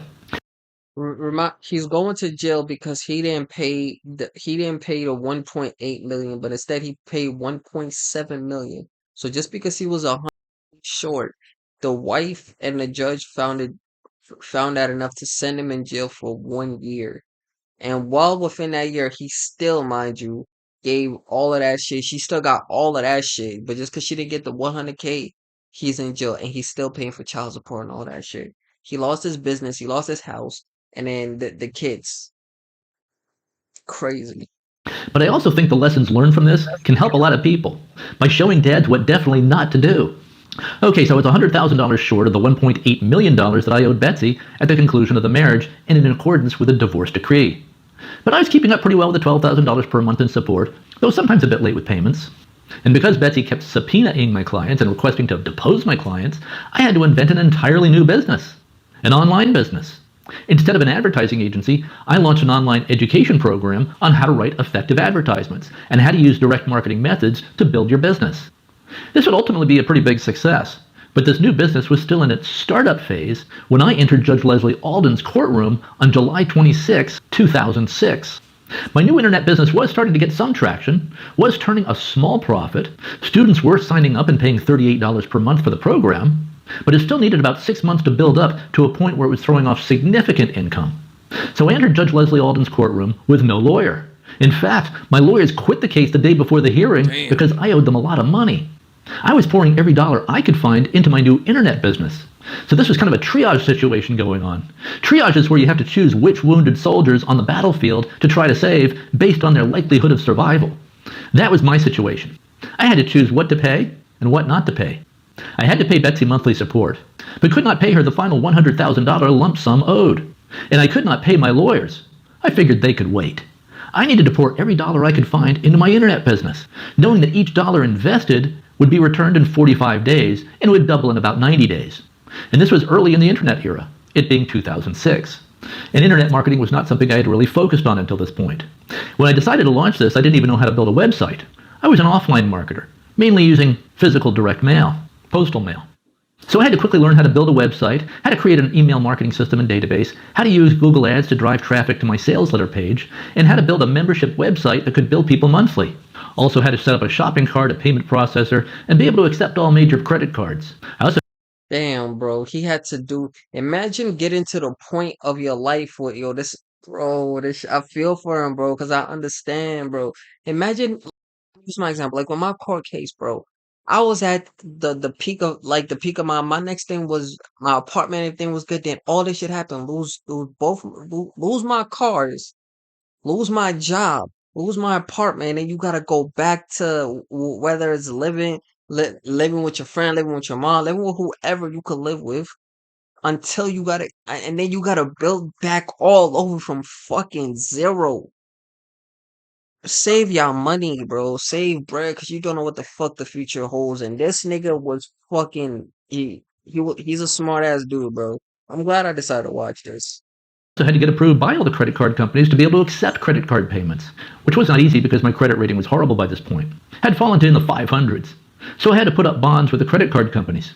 It was quite a process to get this all set up, starting from a standstill. Wanda was also involved in helping. She was my tech support. She actually knew a lot more about tech than I did. Plus, she didn't mind spending hours on the phone with customer support to have them walk her through how to do all of this. So I entered Judge Alden's courtroom. With one look at Judge Leslie Alden's haircut, I knew I was dead. Finito. Gonzo. Histoire. I especially knew I was finito when she started asking me questions. I was spending about $5,000 a month on Google Ads to generate students and maxing out my credit cards. And remember, the metric was that it was taking about 45 days to turn a profit on the Google AdWords spend. People would sign up for a cost of $1 for the first month's trial membership. This would then become $38 per month if they stuck with the program. And students could cancel at any time. Later, this business became a pretty huge success, generating about $100,000 per month in gross sales, or about $50,000 per month in profit. But it was only generating about $10,000 per month by that point, with about $5,000 per month going to Google Ads. To say that Judge Alden was unimpressed with my startup internet business is an understatement, to an extreme. And Betsy was in the courtroom with her lawyers. Wanda was also in the courtroom, seated toward the back where she would not be noticed much. Instead of maxing out my credit cards and spending every cent I could find on Google Ads, Judge Alden thought I should be sending that money to Betsy. The problem with that is, I would have no business and no income if I did that. I would therefore not be able to pay Betsy the $100,000 lump sum that I owed her, or the $12,000 per month in support. With no business and no steady source of income, Betsy would get zero. And I explained all this to Judge Alden. I said realistically it would probably take me 6 months before I could pay Betsy this $100,000, plus keep up the $12,000 per month in payment. Now, mind you, that's on top of the 97% of assets that he already agreed to. And you couldn't even give him the extra 6 months to pay her the $100,000 that he said he could. Just as I said in my last video, this person, this judge, this I hope she's disbarred after this shit, bro. feminist is a complete disgrace to judges everywhere. To think that you got away with this up until now, and I guess we'll continue to get away from this, from these alleged claims, is ridiculous. All while also building my internet business. It requires money to build a business. But Judge Alden just kept asking me the same question over and over again. Mr. Hart, what is your plan for paying Mrs. Hart the $100,000 you owe her? And my answer was always some variation of this. Your Honor, I will pay Betsy the $100,000 I owe her as soon as I possibly can. And then I'd explain that Betsy destroyed my ad agency by sending subpoenas to all of my clients. I am now building a new business that's working, an online marketing education business. But it needs about 6 more months to build up. Again, Judge Alden would ask, Mr. Hart, what's your plan for paying Mrs. Hart the $100,000 you owe? In 6 months, bitch, when my business is on its feet in 6 months, the bitch got 1.7 million. Shut the fuck up. She could survive on 1.7 million for the next 60 fucking years. Bitch, she be alright with 6 months. Give me 6 months, bro. Like, what the fuck? Well, what are we even talking about here? Owe her. And I would come back with essentially the same answer. Your Honor, I will pay Betsy the $100,000 as soon as I can.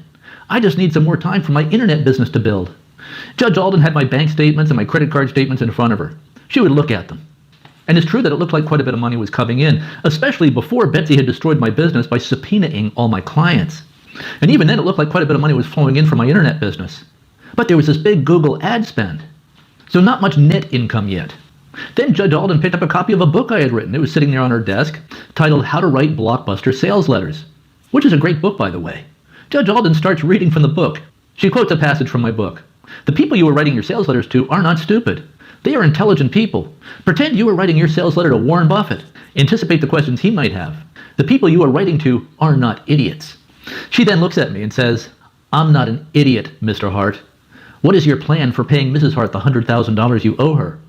And I said, Your Honor, I don't know what else to say beyond what I've already said. I will pay her as much as I can each month in addition to the $12,000 per month that I've been paying her and will continue to pay. But I think it's going to take 4 to 6 months for me to build up my internet business enough so I can pay her the $100,000. At this point, Judge Alden said, Mr. Hart? He's not even saying that he's not going to, like, he's not paying the bitch until 6 months. No. He's saying, I'm going to still pay her, but it's just not going to be in. But she'll get all 100,000 of that bitch by the end of 4 to 6 months. And the judge, Jesus Christ, bro. You are remanded to the custody of the sheriff. Bailiff, remand Mr. Hart to the custody of the sheriff. At this point, police officers put my hands behind my back and put the handcuffs on. I'm like, what's happening here? I try to tell Judge Alden, Your Honor, I'm supposed to teach an online class tonight to my students who are paying $38 a month. What the heck? I don't think she heard me, or she didn't care. I look at Betsy and her legal team as I'm being hauled out of the courtroom. I silently mouth the words, what the F, to them? And then I look at Wanda, who is sitting more toward the back of the courtroom, and I silently mouth the words to her, what the F? And Wanda's looking pretty distressed. I'm walked out the door by the officer. The door is connected directly to a small elevator, which is really a cage as I remember it, which goes straight down into the basement of the prison. And I'm in this sort of cage-like elevator with one police officer. There's so many other guys in jail too because of like not paying child support or not being able to financially be pay for child support, not having a job. I'm not talking about that just refuse or the ones I'm talking about the ones that get DNA tested and they find out that they're not the father and they still gotta pay for child support and they refuse to. Or the ones that those are an exception. Or the ones that fucking work and all the money they don't make that much bread. But what they do go straight into child support, and then finally they can't keep up with paying their bills and nothing, and they can't pay the child support no more because they ain't got no job, and then they end up. It's fucking crazy, bro, that this is even allowed to put niggas in jail. And my hands are cuffed behind my back. I say to the officer, what just happened? He says, this happens a lot in Judge Alden's courtroom. I feel bad for you. The next thing you know, I'm sitting in a large holding cell in Fairfax County, Virginia jail, with a big crowd of inmates waiting to be processed in, to include MS-13 gang members and members of the notorious R Street gang in Washington, D.C. Some of them look like they were from the movie Menace to Society. And I was still dressed in my business suit when I entered this large holding cell area, which is really like a giant cage with maybe 40 other inmates in there. The jail door clanks behind me. An enormous 300-pound black guy called Big Daddy said to me, hey, what are you in here for with that nice suit, red tie, and shiny shoes? Some kind of computer fraud or bank fraud or something? And I said, nah, I came up short on money I owe to my ex-wife.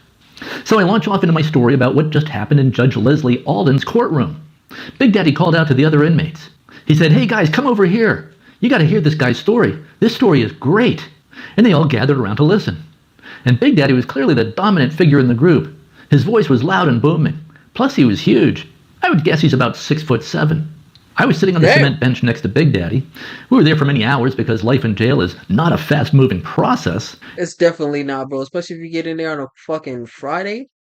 Whew. Whew. You better pray. Yo, do whatever. Yo, if you're gonna do any fuckery, bro, make sure you get locked up like you do that shit on a Sunday. Cause you see the judge right then and there, bro. Or maybe early Sunday, like maybe 12 a.m. into Sunday. But not on a Friday or a Saturday, bro, because you're gonna be stuck in that shit. And especially if you turn, you're gonna be the withdrawal, bro. Don't do it to yourself, bro. Get locked up on a Sunday. Alright? Just thank me for it later. And they all seemed to like me. They were all laughing, including the guy with the Nazi swastika tattoo on his face.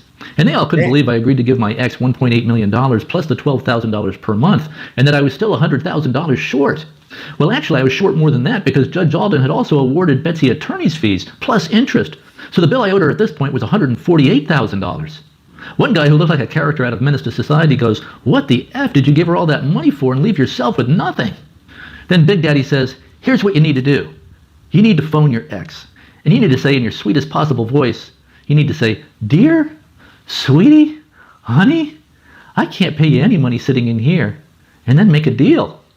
Happy wife, happy life, happy ex-wife, happy life as well. And there was one phone in the holding area, but there was a big line of inmates waiting to use the phone. It only get to that point because he allowed it to get to this point. Fellas, cut shit out in the butt the moment you see it happening. And you needed a phone card to use the phone. I didn't stand on your morals. Have a phone card yet. Big Daddy had a phone card, which he let me use at his expense. That was just amazing. Can you just imagine for a second him calling another man Big Daddy this readily and clearly throughout his time in jail? Like, make a movie out of this. Sell this as a script. I can see a fantastic masculine focused rom-com out of this. Big Daddy was awesome. He didn't have to do that. I'm very glad he liked me.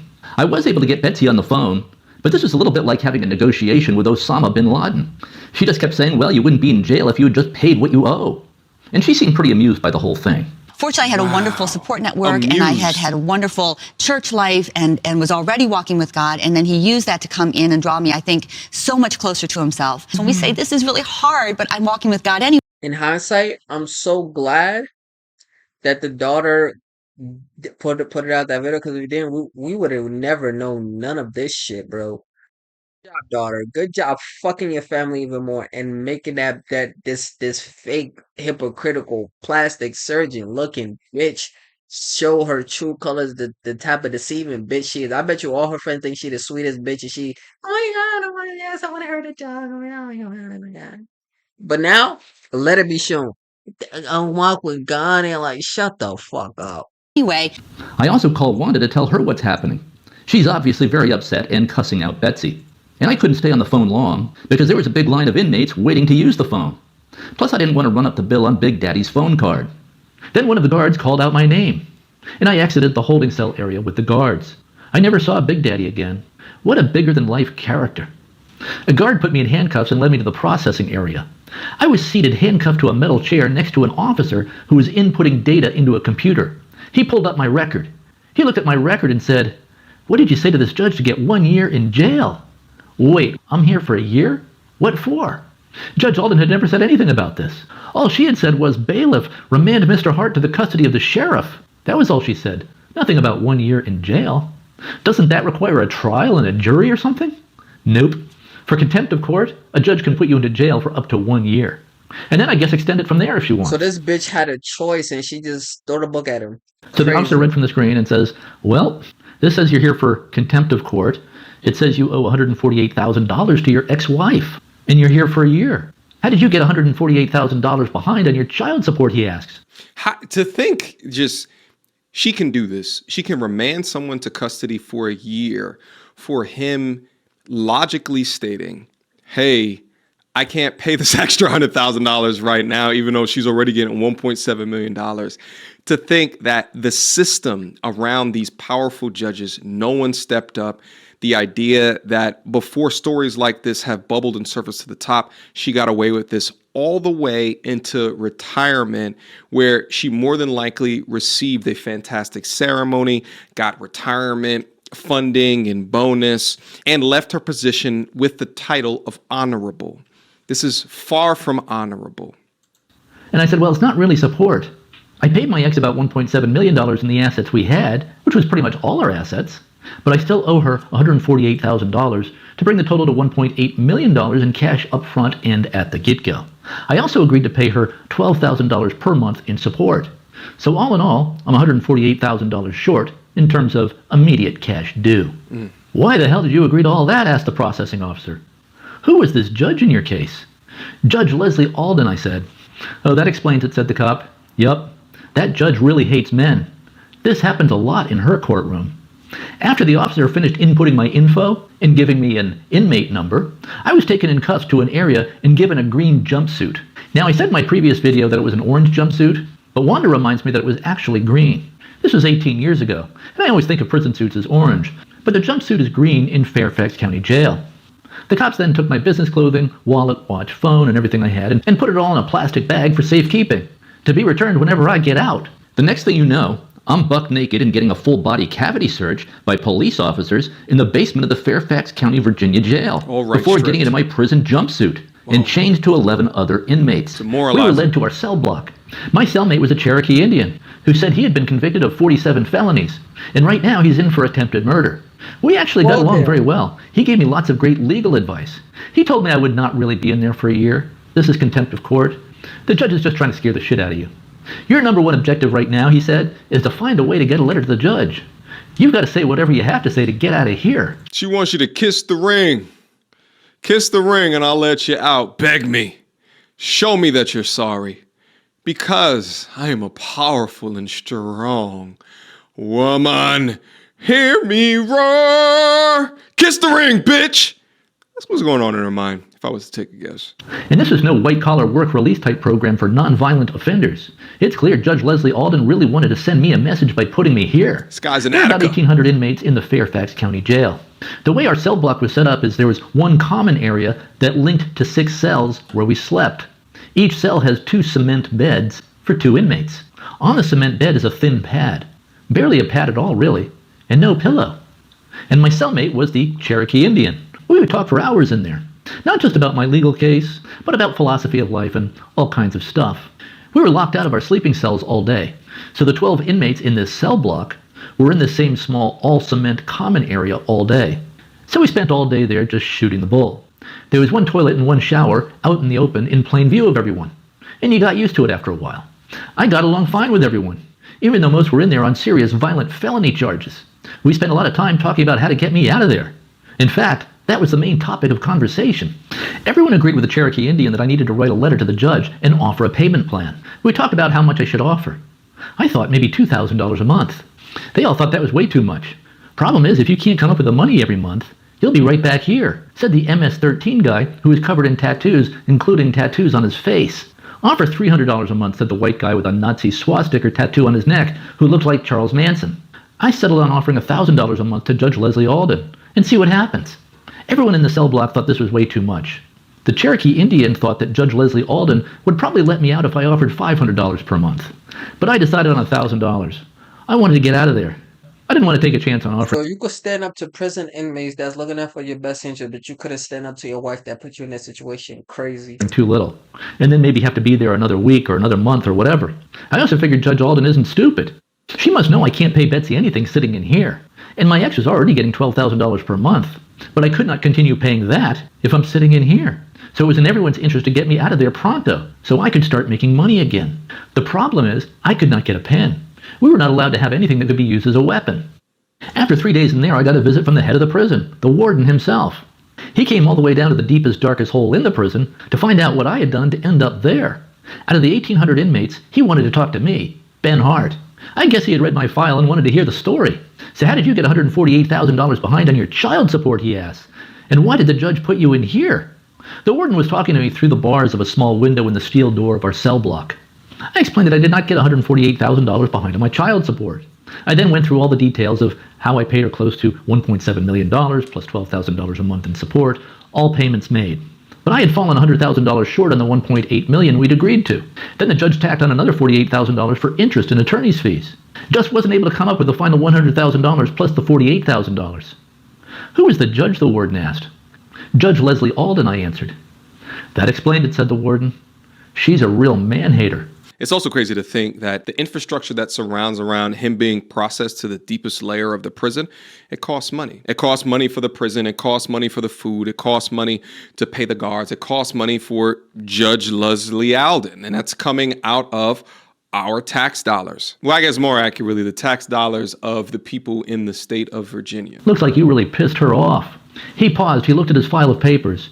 He then said, even though you've been sentenced to be here, I'm going to move you to work release. Trouble is, we don't have any jobs for you that will help you pay off this $148,000 debt. The jobs we have pay $7 an hour. People who are in work release are there because they're behind on child support. They pay their child support that way. But this is not going to help you get out of your situation. Well, let me see what I can do about this. I can't have you down here. About a day later, guards arrive. They take me to the work release facility. This was low security. I was able to get a pen and write a letter to Judge Leslie Alden with my proposal to pay my ex $1,000 per month toward the $148,000 that I owed her, plus keep up with my other obligations under the divorce decree. And actually, they would not let me write my letter with a full-blown pen. What they gave me was a flexible plastic ink cartridge with a metal writing tip on the end of it. Right, metal writing tip on the end of it. And it looked kind of like this, though I think it was clear. I think it was a lot more flexible than this. And it was not easy to write a decent-looking letter with this flexible ink cartridge. You had to try to hold the metal tip like this, and then write the letter that way. So I eventually got this letter written, but I couldn't get a guard to agree to take my letter to Judge Leslie Alden. So I called Wanda, and she could not come and get my letter because it's not Visitor's Day. I asked Wanda to talk to the lawyers I had not paid, who had quit my case the day before my hearing with Judge Alden. Lawyers were allowed to visit inmates pretty much any time, since legal representation is a constitutional right. It's something that we honestly don't think about or give a lot of credence to if you're free, how much freedom that we have in the place that we live and the things that we could do from day to day. But being locked up, you're not free anymore. And things such as writing things on a piece of paper and giving it to someone else, you can no longer do it on your free time. I mean, if the warden never came, talked to him, and got him in a work release program in a low security version of prison, then he would have never had the opportunity to write the letter in the first place. So he would have sat there and stewed. But you also don't even know if the letter worked, because that bitch is probably gonna say fuck no. got to think about, remember that this is a very resourceful guy whose mind is actively thinking. How much more, maybe more average thinking men get in those situations and just absolutely lose it, get into a reactionary frame, make their situation much worse with the emotions surrounded by the entire situation. That's fact, bro. He really had a clear head. The judge doesn't care about any of that shit. She just wants you to kiss the ring, bitch. But it requires that man to get over his ego, to be emasculated, which she's punishing you for to begin with, because you being a masculine man gives her the heebie-jeebies. A junior lawyer for the firm came to the jail and took my letter to Judge Leslie Alden's office. I did not hear anything back. I thought, welp, I guess I'm here for a year. And I started to accommodate myself to that reality. It's amazing how humans can get used to almost any reality over time. Whatever a situation is becomes the new normal, the new baseline for existence. And I met some very interesting people in there, including a high-powered attorney who apparently was in there on some kind of fraud. But I would say that most of the people in work release were in there because they had fallen behind on child support. Yeah. They would work during the day and return to jail at night. The jobs were things like pick up the trash on the side of the road, wash windows on buildings, hang drywall, manual labor type jobs. And the pay, I think, was $7 an hour. This money would then be sent to the mother of their children until they got caught up with whatever they owe. Wow. Now, until then, I didn't know we still had debtors' prisons in America. I thought debtors' prisons in the Western world went out with the 19th century or even the 18th century. Wrong. America's prisons are packed with dads who have fallen behind on their child support. Now, technically, you're not in jail for the debt. So I guess technically they're not debtors' prisons. You're in jail for contempt of court. If you are behind on your court-ordered payments, you are by definition in contempt of court.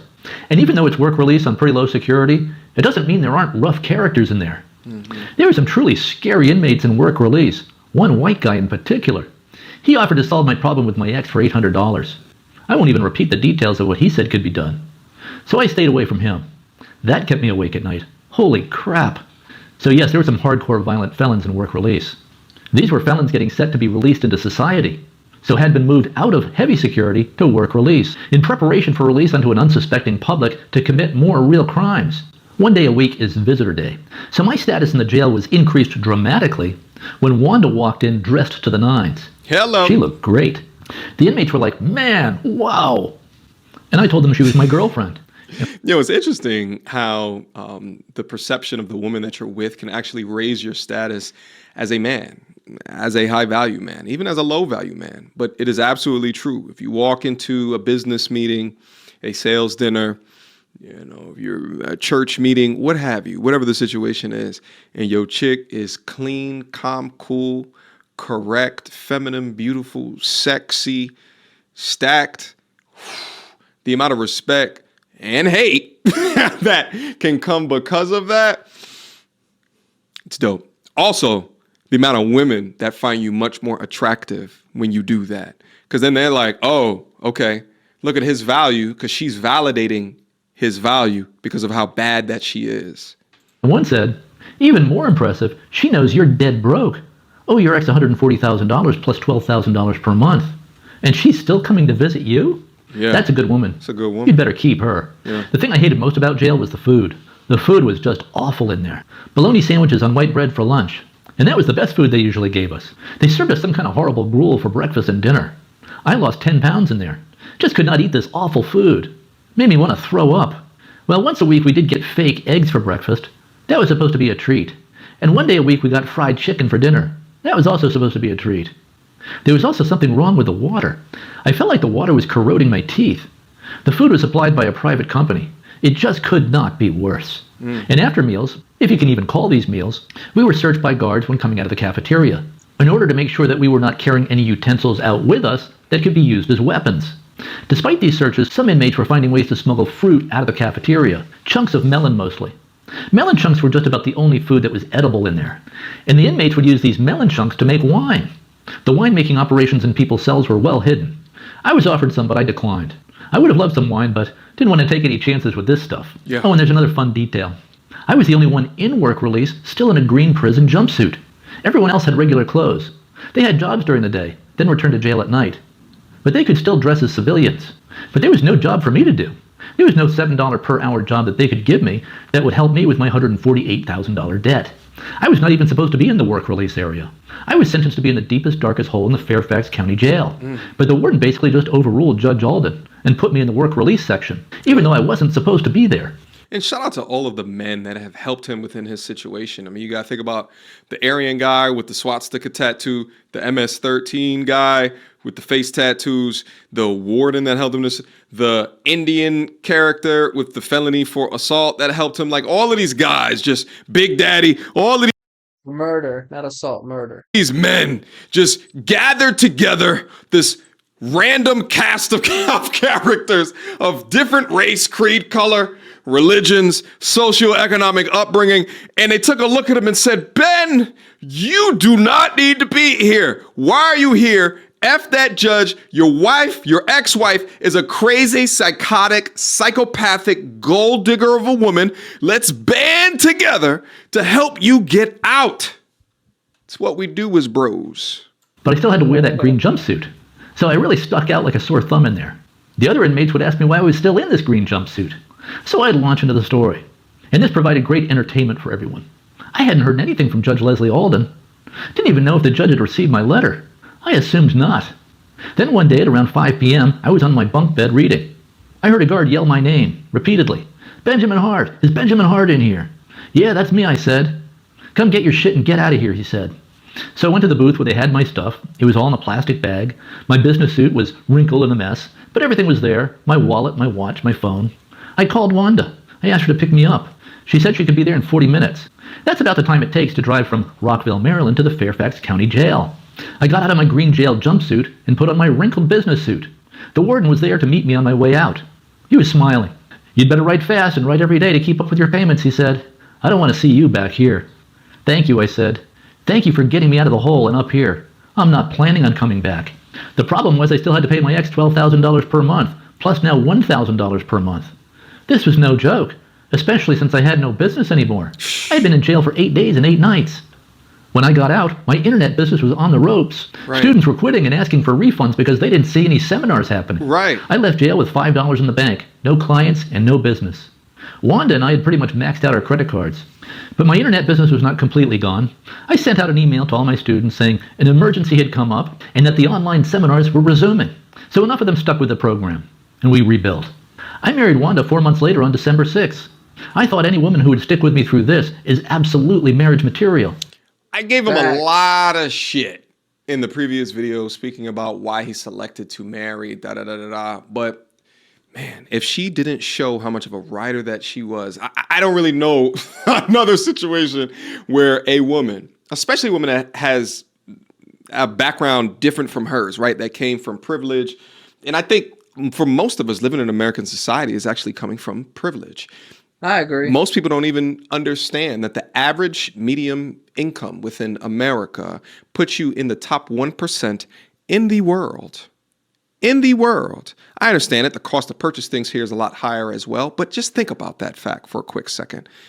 But to have her come through and still be a writer after all of that, I can't hate on the man for his decision, especially knowing now that they're still together to this day.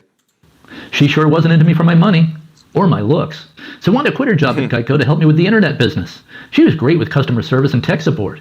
We built up the online marketing education program to about 1,000 students pretty quickly, each paying $38 per month. Nice. While we were doing that, I made the trip to Illinois every 4 to 6 weeks to see the kids.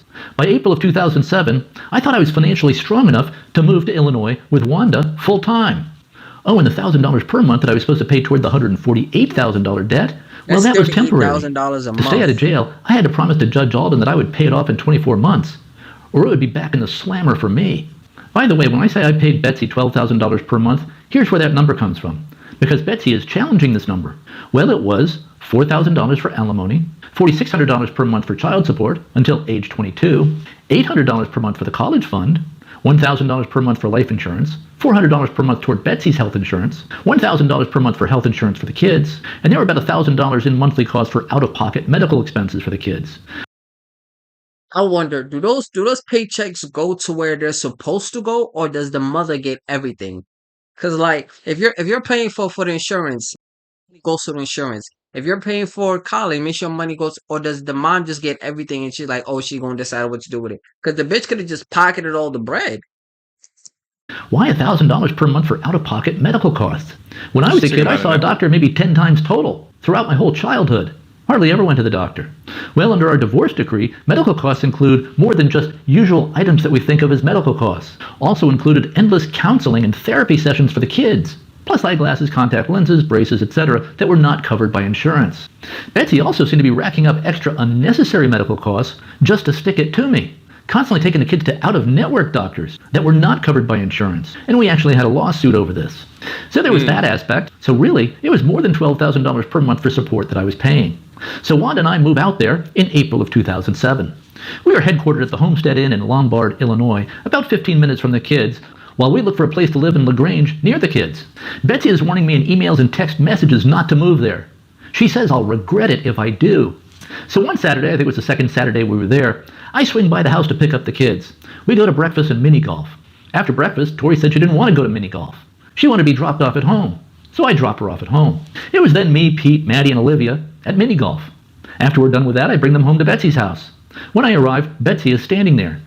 I get out of the car to help Olivia out of the car because she's little. Betsy comes over to talk to me. She shows me her iPod. iPods were a big thing in 2007. She tells me she's been recording all of our conversations, including, I guess, when I was calling her a bunch of names. We were having many nasty conversations after my stint in jail. I didn't know what might be on the iPod. And she was holding this iPod in my face, I guess recording what was happening. And I'm sure I called her a bunch of names. Since she was holding the iPod right in my face, I quickly snatched it out of her hand and headed to the car. Betsy then jumps on my back as I'm trying to get in the car.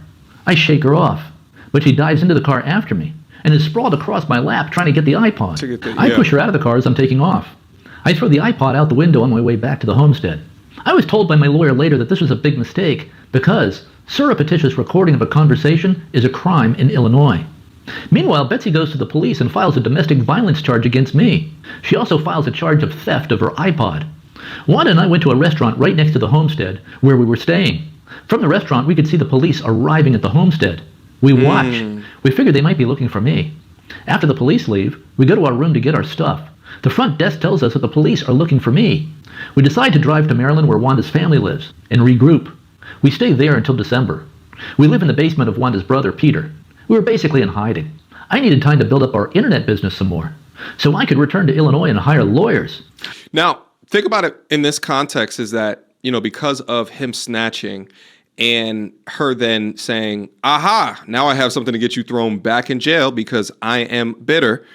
Now he has this looming 2 years that he has to pay the $150,000 back. And now he's at the threat of being thrown in jail again, more than likely seeing Judge Leslie Alden again, and more than likely the judge holding him there way longer than the 8 days because, you left jail and you assaulted your ex-wife? Ben Hart, I remand you. You are now again in contempt of court. I sentence you to that remaining year. So I don't blame him whatsoever that he went essentially into hiding and went into another state because at the end of the day, he has to pay this woman back. I stopped paying Betsy any support while we were building the internet business and building up our finances. And I was considering all options by this point. I was thinking, should I leave the country? I could run my internet business from anywhere in the world. But I did not want to give up on having a relationship with my kids. By December, I felt I had the finances to be able to pay Betsy all back support, plus hire a lawyer. The problem, of course, was that I know if I showed up in Illinois, I would be arrested. There was a warrant out for my arrest. So Wanda and I had to sneak back into Illinois undetected, get set up, hire a lawyer, and turn myself into the police. We rented a truck from Budget, packed up all our stuff with help from Wanda's brother Peter, and launched off from our hideout in Peter's basement in Maryland to move to Illinois.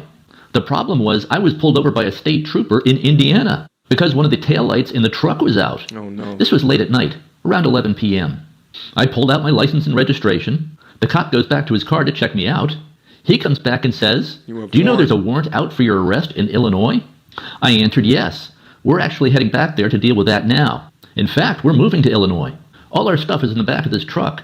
The officer asks Wanda to step out of the truck so he can interview her. This is a movie. He apparently thought Wanda might be Betsy and that I might be kidnapping her or something. Wanda explained to the officer that she's my current wife and that my ex-wife Betsy had actually attacked her husband, me, outside her house when he was dropping off the kids, then filed a domestic violence charge against him. So we're moving to Illinois right now to deal with this situation. Thank God the officer decided not to arrest me. Wow. He decided to let us continue our trip to Illinois. What a bro. He probably did not want to deal with the hassle of booking me into a jail in Indiana and then contacting Illinois police to have them come and get me. So that was a scary moment. Thank God that officer let me go. Right. Yikes. Wow. Phew.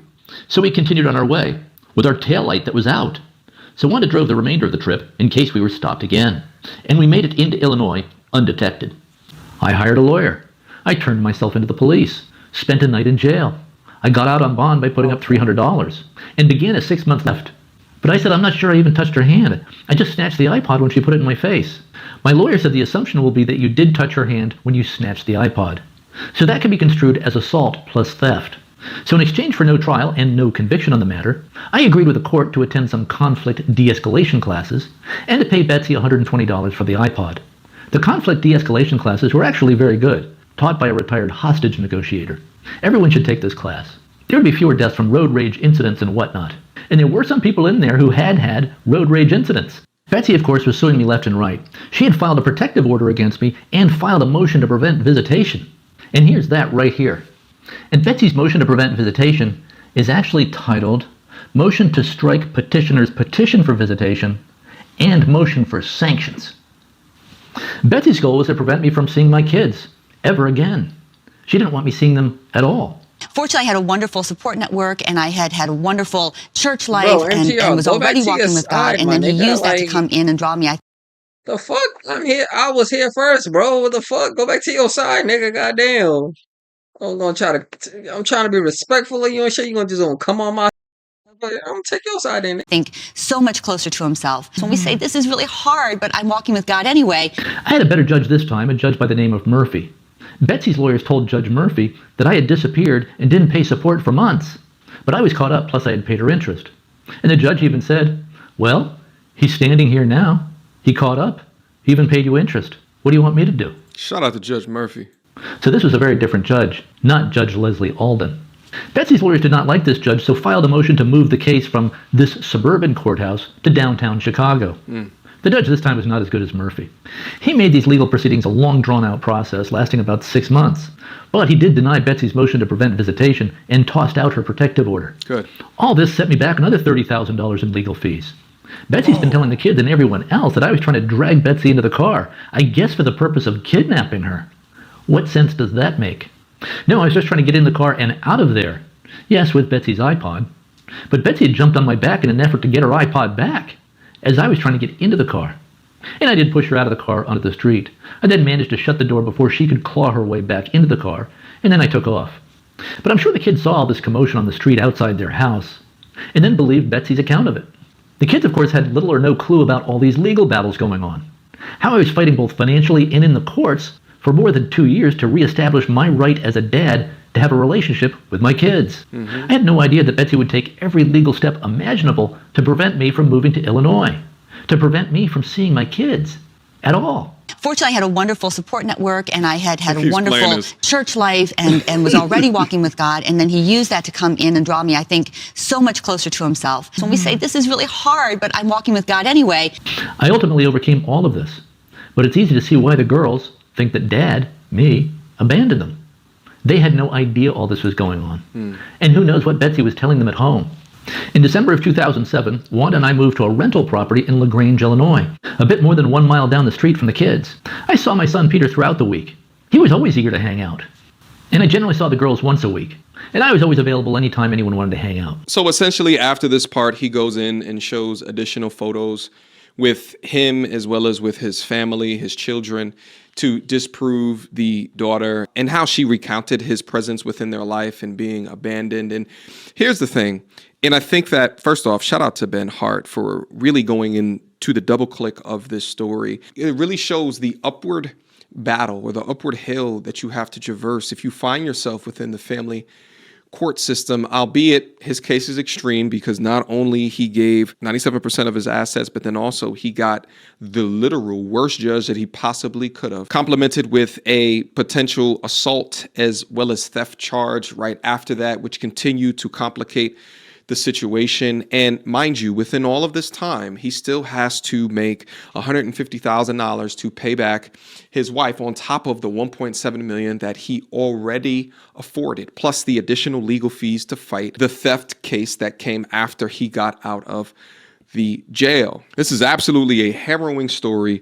I think that this should be given a screenplay, but I do think that every single young man in America, in the West, needs to watch stories like this, needs to understand that when you sign your name on the dotted line in front of the government, you are subjecting yourself to potentially this. And if you are not doing your due diligence to vet this person, vet this woman, ensuring that you One of my friends is going through this. I didn't know how deep it was because he's not as articulate as Ben is here.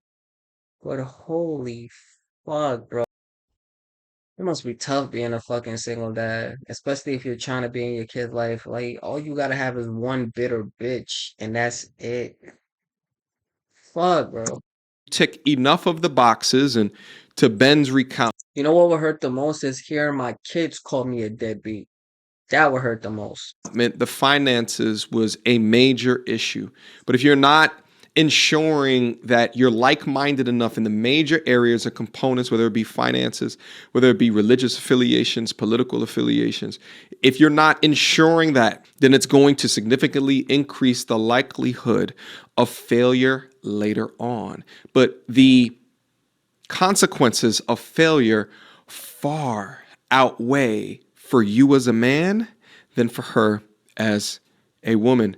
Shout out again for the content. Again, without my comments, click the link down in the description box down below to go take a look at Ben's full thoughts. Questions, comments, concerns. Y'all Yeah, that's crazy. I'm gonna go watch the original video and see what the full thing is, but I think we seen it all, honestly. Hey, man, yo, be careful out there, alright? Peace.